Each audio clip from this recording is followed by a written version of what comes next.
Well, y'all, my garden is underwater again. And with it being underwater, it kind of limits what we can and can't do out here today. So let's see what we can get into today since I've been rained on most of the day. Hello, everyone, and welcome to Kim's Cozy Corner. I've been gone for a week, and y'all, so much has happened in the last week. Let me share it with you while I'm trying to get some things done.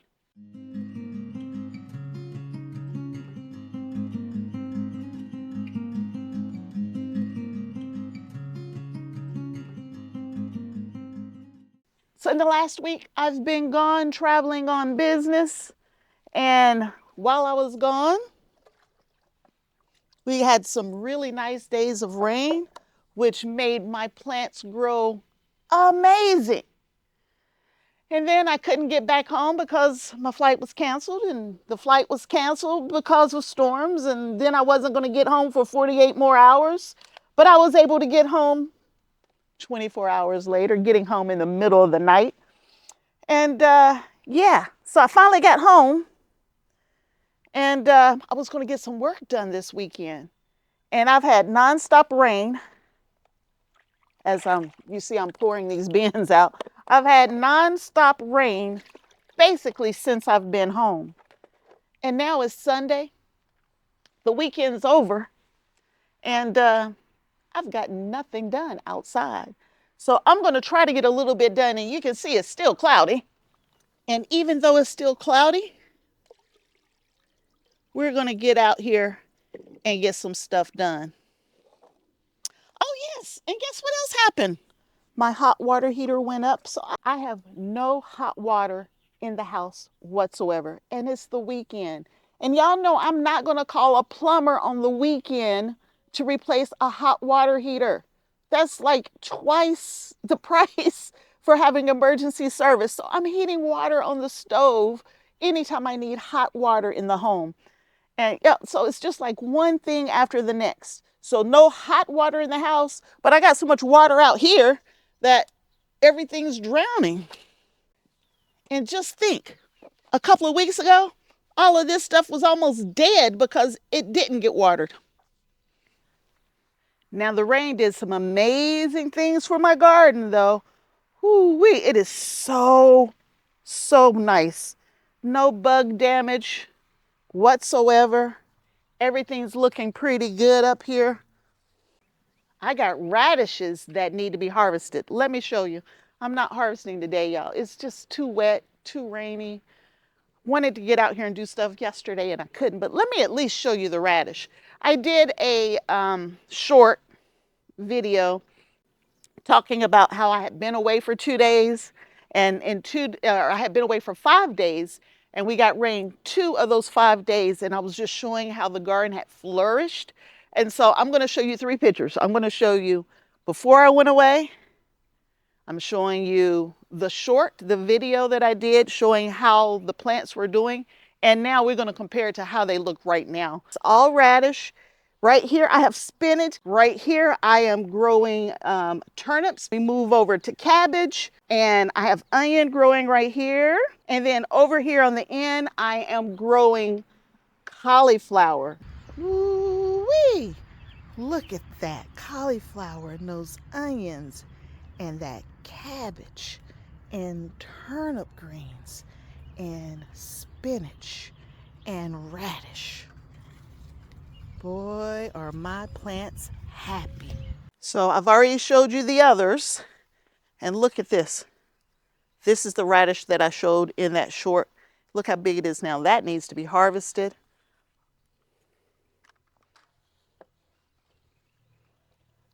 All of these radishes back here need to be harvested as well. The spinach actually can be harvested too, because this is baby spinach. It's a hybrid. And a baby leaf, I think is what it's called. It can be harvested as well. We could add that to our salads. These turnip greens can be harvested too. Mom wanted to harvest them yesterday, but the rain never let up, so we're not going to harvest today. Cabbage right here. And it's starting to head up right in the center. The onions are still happy, but boy, they are soaked. And then over here, even though there's no heading happening with this cauliflower, y'all, it's just getting taller and taller. So they're happy. They're very, very happy, but no heading yet. So I stopped all of my plants from drowning, and oh, the eggplant's starting to look pretty good too. But everything's soaked, just so wet. I got two different types of eggplant. These still need to be separated. But anyway, I got that done. I got everything from the drowning stages. And let's see what we're going to get into today. I have two more tiers in the house that I need to bring outside. So let's do that next. Get those outside while it's still cloudy for the next couple of days and get those last two tiers hardened off. Everything in my indoor grow tent, which is what I'm in right now, I've already moved outside except for two things. The last two tiers of this GreenStalk here and my sweet potato plants. So these are my sweet potato plants, which I need to actually pull these out and put them in water and start rooting them, but it's still very early. So while they're still happy here, I'm going to leave them here happy for now. And we'll do that another day. But I only got one that's trying to vine straight out the plant. All the rest of them are doing pretty good. But I'm going to leave this down here for now. And I'm not buying sweet potato slips. I took my sweet potatoes, I put them in some soil, and I am growing slips from the sweet potatoes. That's my process. I'm not paying $25 for what, 10 slips or something crazy like that. So anyway, that's my sweet potatoes. They'll stay in here.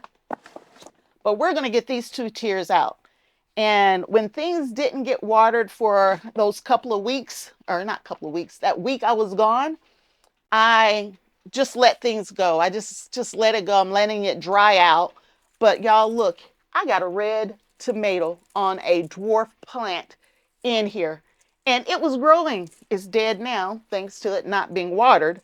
But you can grow tomatoes. It would have been a bigger tomato if it got watered.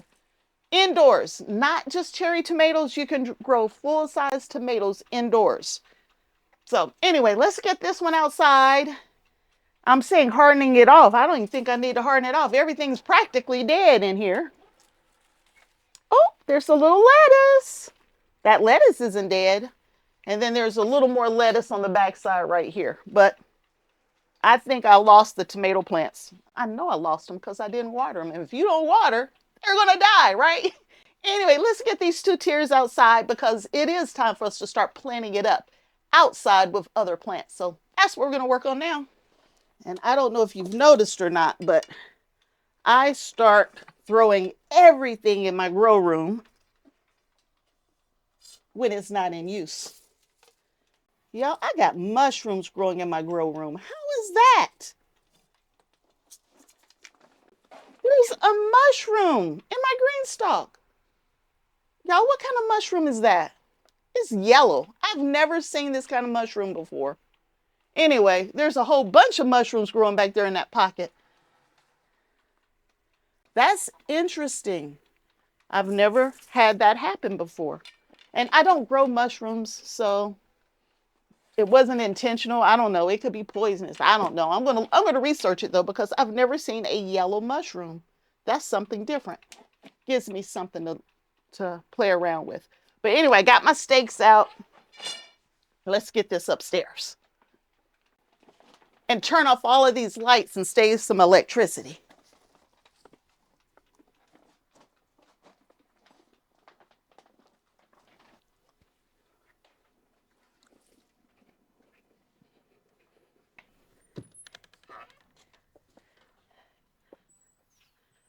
All right, we will just set this over here for now and we will worry about it later. Now this one don't have to harden off, but I do need to collect my little tomatoes here. We can have that with our salad later today. And it's super ripe. That one's super ripe. This one's not. All right, let's grab that last one and let's do some other stuff.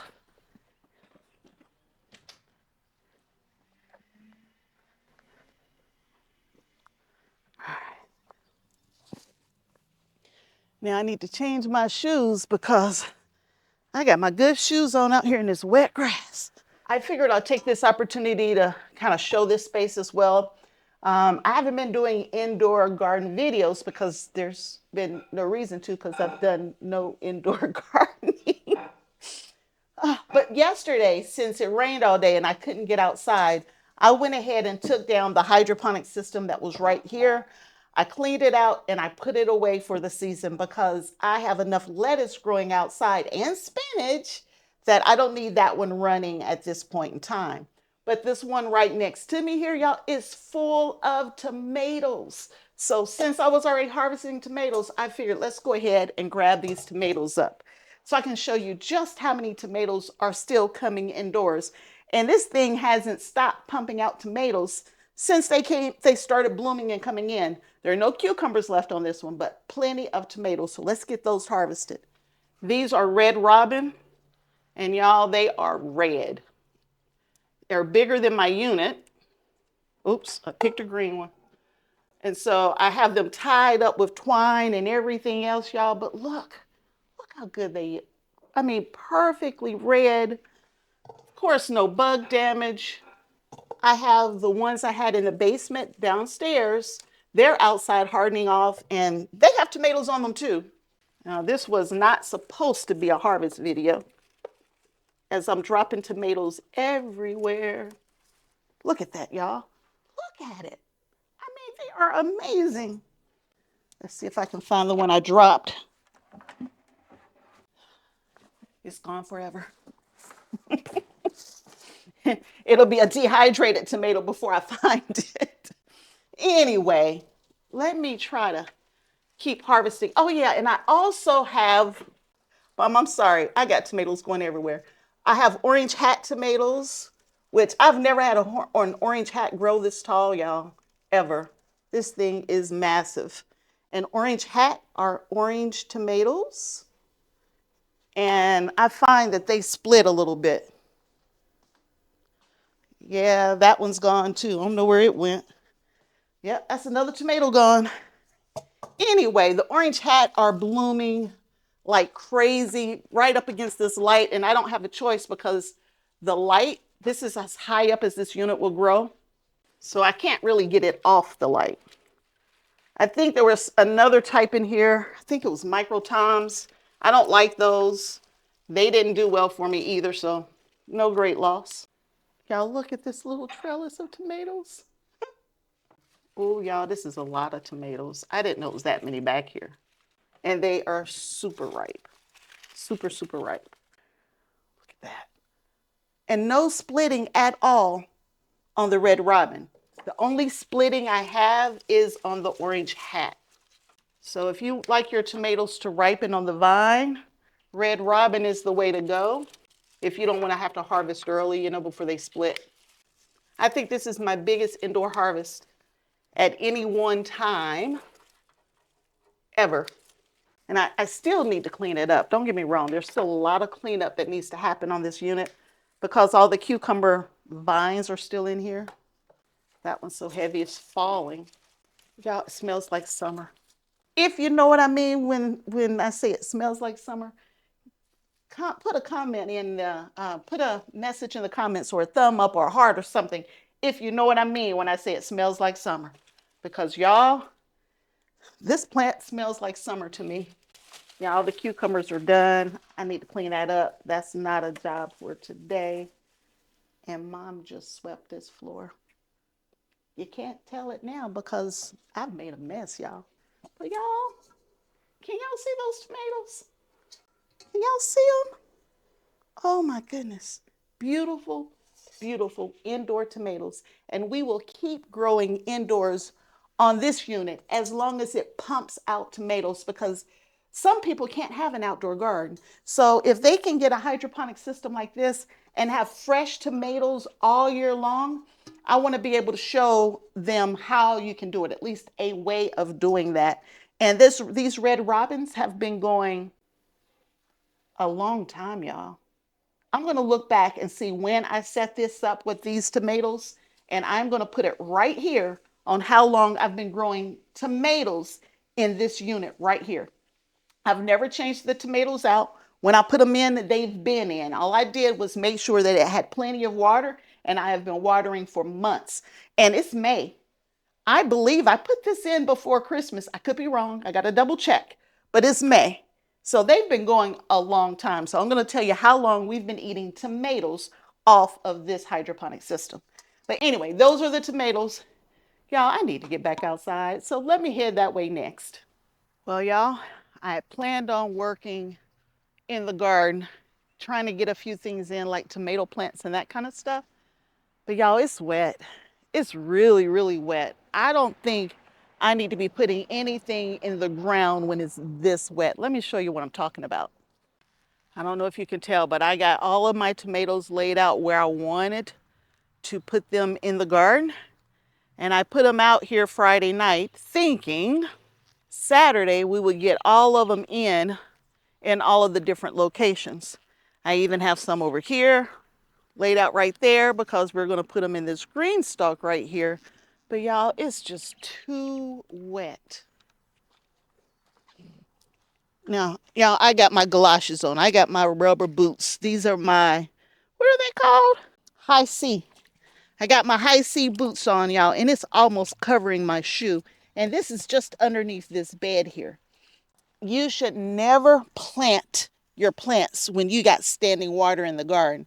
But this is a 17-inch metal raised bed, so the roots of these plants are not getting down there. But that's something you have to be very careful about. So I got standing water here, I got standing water on the other side, and my wooden raised beds are already very low to the ground, which means that water, that standing water, is only maybe 4 or 5 inches below these wooden raised beds. So I don't think we need to do that.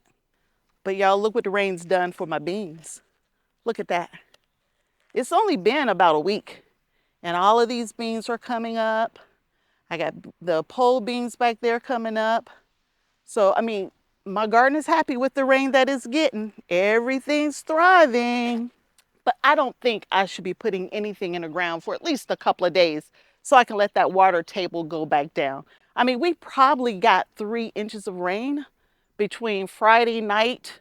It rained all day yesterday, steady downpour all day. We were supposed to get a break around noon. We didn't get one. We were supposed to, but we didn't get one. And so I never got a chance to put any of the stuff in the garden. So with all of that rain, how wet the ground is, I'm just gonna wait, y'all. So we're gonna work on something else. And I got an idea of what we can work on. I'm out here, I thought I'll check on my wax beans as well. Look at that. They're coming up there. Uh-oh. Now that tier's not looking too good. There's a couple in there. 3 different kinds of wax beans in this GreenStalk, but we don't have to worry about it because we don't have to worry about the water table below the ground. But some of them are started breaking the ground, so we should be good. And I'm talking about young seeds, so let's talk about what we're gonna do next. All right, y'all, we are going to plant seeds. Since we were talking about seeds, we are going to start some new seedlings today. And there's some things that I can plant out later in May from seeds if I would like to, or I can start them now and get them a head start so when I put them out in the garden in just a few weeks. So let me tell you what I'm starting from seeds in the month of May. And there are 3 different categories that we are going to start from seed, and we're going to put them in little transplant containers, and we're going to let them grow, get established before I put them into the garden. So today is May 4th. Today is May 4th, and these grow pretty quickly. And I probably won't put these in the garden until mid-May, if not closer toward the end of May, because they're heat loving. These are summer crops. They like warm soil. So I could put them in the soil right now and they will just sit there and probably drown with the amount of water that I have right now. They're not going to germinate until the soil warms up. So I'm going to go ahead, put them in these smaller containers, which is less soil around them, so they should germinate faster. and we will put them in as transplants instead of seeds. So let's talk about 3 categories: melons, squash, and cucumbers. And I've already started some cucumbers from seeds. They're in the ground. We'll see what happens, but I'm going to start some over here. I said 3 categories, 4 categories: melons, squash, cucumbers, and some more lettuce. I like to always have transplants on deck. And since I lost a ton of transplants a few weeks ago, we'll get some more transplants started to replace as I start harvesting some of the headed lettuce. So let's talk about the cantaloupe first. I am going to do Hell's Best cantaloupe, which is 85 days to harvest. And it says it won't even germinate if the temperature of your soil is less than 70 degrees. They need 70-degree soil to germinate. So we'll start them as seeds. So we're going to do Hell's Best, 85 days to harvest, and I'm putting pictures up to the side. We're going to do Honey Rock as well, which is 80 days to harvest, which, y'all, I love the Honey Rock. That's my favorite cantaloupe. We're also going to do Edisto, 47. It's 85 days to harvest. Let me tell you about the fruit size. That's one thing about cantaloupe. They come in all different shapes and sizes. For the cantaloupes, right now, 3 to 4 pounds, 3 to 4 pounds, 3 to 5 pounds. They're all so far about the same weight. And then I'm going to get to some other melons that aren't traditional cantaloupes. We're going to do Delice de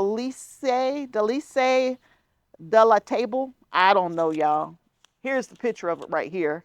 But it's a little bitty melon, little bitty. It's only 1 to 2 pounds, and it's 85 days to harvest. I have never gotten one of these before. I only got a couple seeds left. We will see if we can get those to germinate this year, because I have more room for melons. I'm going to put melons in my little fruit orchard over there, so I got plenty of room for melons. I'm also going to do a Prescott Fond Blanc. That's French. 85 to 95 days, and it's a 3 to 5 pound fruit.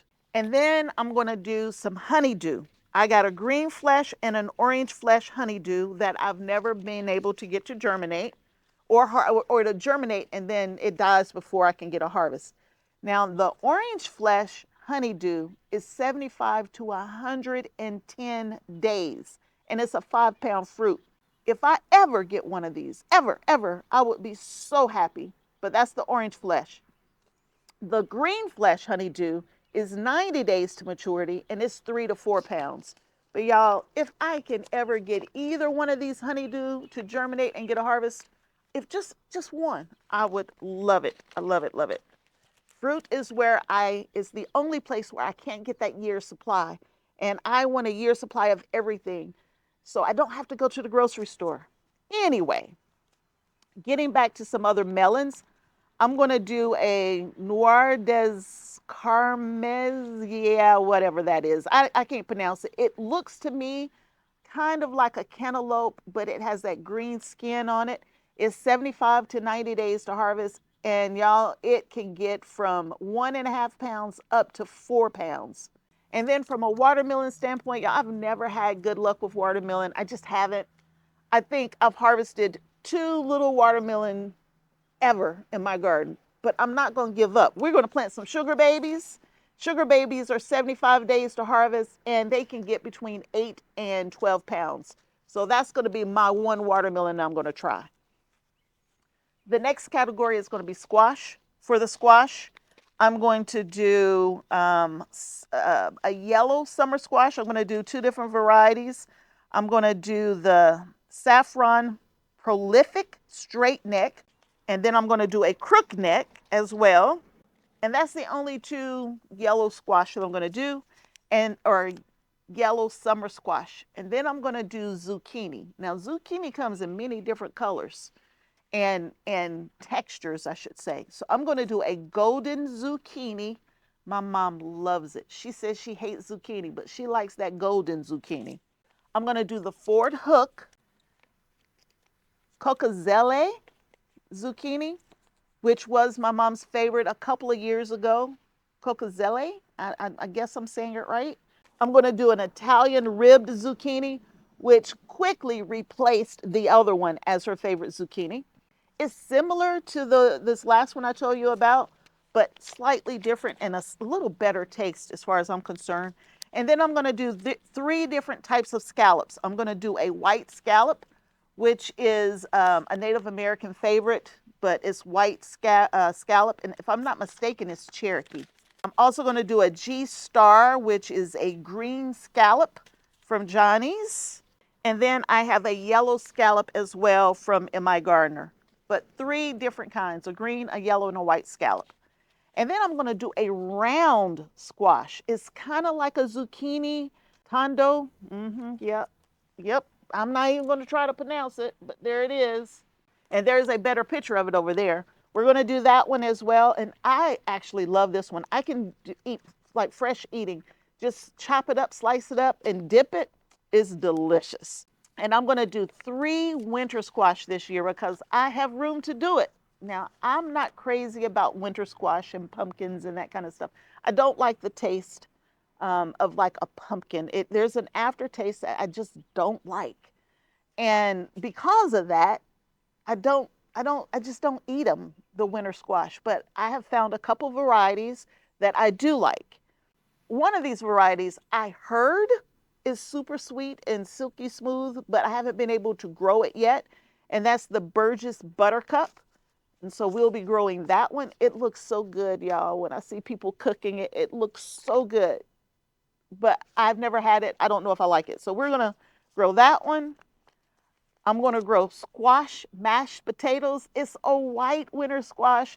And I did grow this one a couple of years ago, and I got plenty of them. They stored for like 6 months. They lasted forever. It did have a little bit of that hint of that winter squash that I don't like, that aftertaste, but I was able to dress it up and eat it almost like a mashed potato. And my family did eat it as well. Some people in my family, not everybody. And then the one winter squash that I do love, and I've used this winter squash to make sweet potato pies, but they're sweet squash pies. They taste just like sweet potatoes, at least to me they do anyway. And it's called Australian butter squash. I used to get this from Azure Standard. I used to get it as produce from Azure Standard. That's how I found it. And it is so good. So I bought the seeds from Azure Standard, and last year I got 1 fruit. I was so excited, and I went out there, and my neighbor had harvested it too early. She didn't know. So she left it on a counter, and she said it was quite delicious. So hopefully this year we'll get more than 1. And then we're going to start a few more lettuce. I'm going to go quickly through them because you've seen all of them many, many times before. We're going to do the outrageous.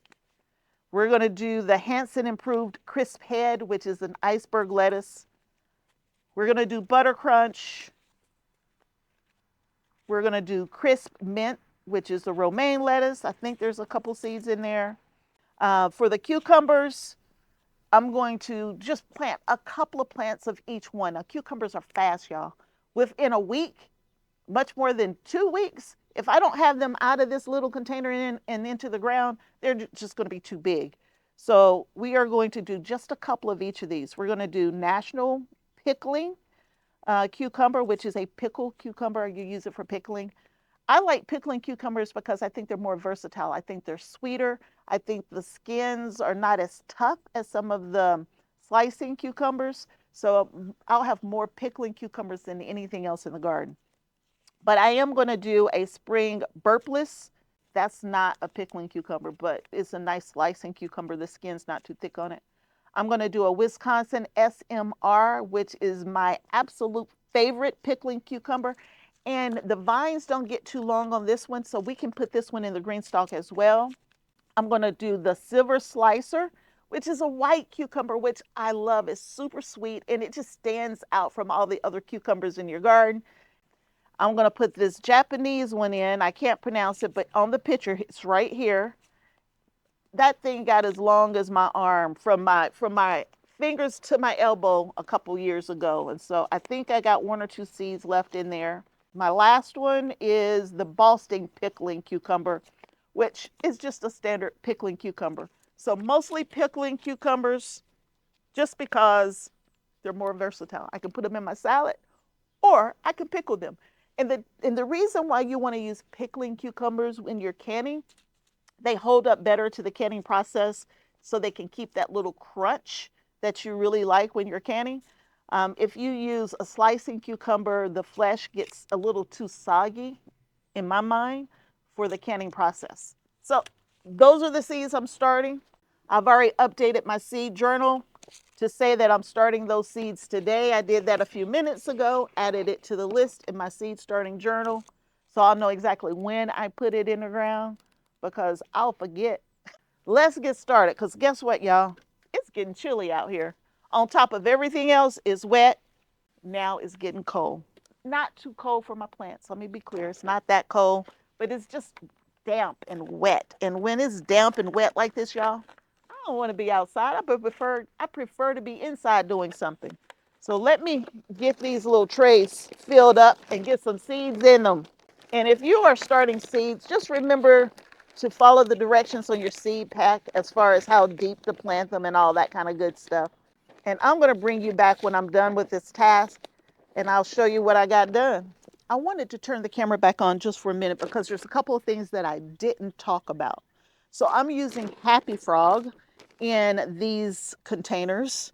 And the reason I'm using Happy Frog is that I'm going to be outside for the most part. So I'm not going to use my seed starting stuff that I have indoors for my indoor grow space, because I've turned it off. I don't want to have to start that indoor grow space back up. So we're going to use Happy Frog because I'm outdoors, and I just didn't want to go get it, y'all. I didn't want to go get it. It's all the way downstairs. I got it packed away. So we're going to use Happy Frog, which is fine. All the right nutrition's in there. The seeds are going to germinate just fine. I've used it before, but usually I use a seed starting mix, and we're not doing that today. Also, I read that the soil needs to be above 70 degrees, right, to start the seeds. So I'm putting them in this. I've already kind of made up my little containers here. I'm putting them in this, and I will be bringing them indoors at night and bringing them out during the day so that they can soak up all of the sun and the heat and everything like that. But it's probably the lows are gonna be in the mid 50s for the next week or so. They probably would be okay outside, but I don't want to hurt the germination process. So I will be bringing all of these indoors, especially like the melons, and they really need that temperature to be at 70 degrees. So at night, we'll bring just these two indoors, and then we'll bring them out every day, and we'll put them up on the ledge behind me. I just wanted to share that because this is a little different than my normal process. But you can do it. You can do these things too. So anyway, let me get these seeds in here. Whoo, y'all see this? Y'all see the sun? Y'all, this is the first time I've seen the sun since I've been home. And that's been, what, 4 days ago? I haven't seen the sun at all in 4 days. You might as well say 5, because the sun wasn't shining when I was on my business trip either. So it's practically been a week. And I'm going to soak in all of this vitamin. Is it D? I think it's vitamin D. I'm going to soak it all in. But anyway, I'm back outside. I've already planted up everything else. So I got my 2 little trays here all planted up. And we're going to add them back here on this ledge. And we're going to put the other one up here as well. I got to thinking, since I'm putting these plants on the ledge here, sun hits this siding here, and it keeps this area quite warm. I might not have to bring them in at night. As long as the temperatures are staying in the high 50s, I might leave them out here. But if the temperature gets down, then I will move them inside. And it's not even cold out here anymore, y'all. It got real cold. I needed my sweater. My hands were like ice because that rain was coming in. But the rain's gone, and it feels so good out here. So anyway, I'm finished planting. I'm not really going to do anything else out here, but I might walk over and check out the neighbor's garden and see how it's doing. Since I got my rain boots on, might as well run over there before we end this video. Soggy wet, standing water everywhere. You can't even tell I cut the grass a week ago. It hadn't even been a week ago yet, I don't think. But I cut the grass and you can't even tell it. But let's check out the neighbors right quick. Look at that. Those beans have come in. On the bottom layer there, those are beans. And then in this tier, there's supposed to be lettuce that we planted by seeds. And all I see are holes that the squirrels done dug out. The next two layers, we did transplants. Y'all look at that. Flashy butter gem. That's beautiful. And that's some crisp head lettuce there. Crisp mint there. Oh, in the top, look. These are radish. We did 3 pockets of radish. There's 1, 2, and 3. And that pocket has been dug out a little bit, but oh no. That's a Japanese beetle in there, y'all. That's not good. But anyway, the radishes came up. And this is supposed to be spinach in three pockets. 1, nothing, and nothing. Oh well, let's see if the potatoes came up. Y'all, look at this watering can. So my neighbor is an artist. Look at that. That's something that I'm sure she either drew or one of her daughters, because I believe one of her daughters is an artist as well. But look at that. That's beautiful. All right, let's get back to what we're trying to do here. So it looks like the potatoes are starting to come up. They're trying to come on up. And let's check out the other bed. I don't have anything from seeds over here other than the GreenStalk. But in that bed, Brussels sprouts and cabbage and kale and kohlrabi and the onion are finally standing to attention. I put those in a week ago. And there's some Napa cabbage. They're looking good. And y'all, I had 5 of the smallest little celery plants that you could think of. I only had 5. And all 5 of them are trying to survive. 1, 2, 3, 4, and 5. They're all surviving. Well, something dug that up. That's supposed to be in the ground. So something is over here digging. That one's dug up as that one too. Somebody's digging my stuff up.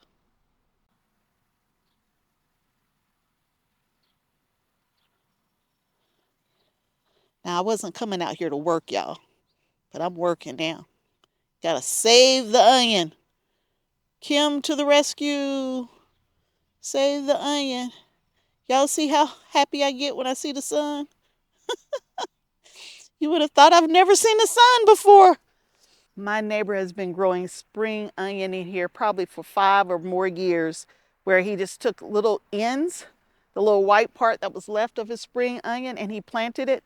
And he doesn't buy onion anymore, not spring onion. He just cuts away what he needs and it just keeps coming back. Well, it's time for me to get on in the house and get some dinner, some supper, some lunch, depending on where you are. But it's time for me to eat. That's the key piece. And I'm going to try to enjoy the non-rain weather with my family on this Sunday. I hope you enjoyed the video as I've bounced around and done a few things indoors as well as outdoors, dodging those raindrops again. And if you enjoy the video, give me a thumbs up and consider subscribing to the channel. Until next time, and I hope there will be a next time that you hang out with me at Kim's Cozy Corner. Bye.